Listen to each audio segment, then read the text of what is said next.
میرے بھائیوں، دیکھیں کہ یوحنا کا پہلا خط باب 3 آیت 1 میں کیا لکھا ہے۔ دیکھو، باپ نے ہم سے کیسی محبت کی ہے کہ ہم خدا کے فرزند کہلائے، اور ہم ہیں بھی۔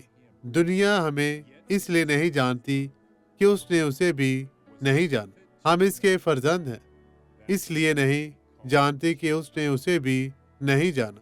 اور دنیا سمجھتی ہے کہ ہم بیوقوف ہیں، یہ مذہبی لوگ پاگل ہیں۔ ہم مذہبی نہیں ہیں، کم از کم میں نہیں ہوں، اور نہ ہی میں ہونے کا دعویٰ کرتا ہوں۔ کیا آپ مذہبی ہیں؟ نہیں، میں صرف خدا کے کلام پر عمل کرنے والا ہوں۔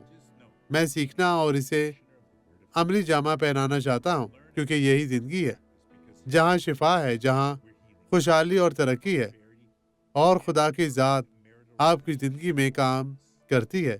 مسز سناسری آپ کو برکت دے۔ آئیں اب دعا کریں۔ باپ، اب ہم دعا کرنے جا رہے ہیں۔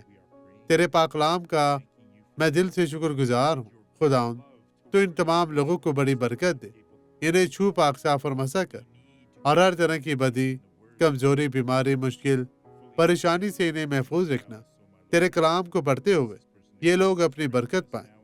ان کی زندگی میں جتنے بھی مالی حالات، صحت کے مسائل ان کی زندگیوں میں حائل ہیں، خداوند تو انہیں بڑی برکت دے۔ بدی اب چلی جا مسز سناسری کے نام میں، اور آپ کہیں خداوند تیرا شکر، تیری تعریف ہو۔ آمین۔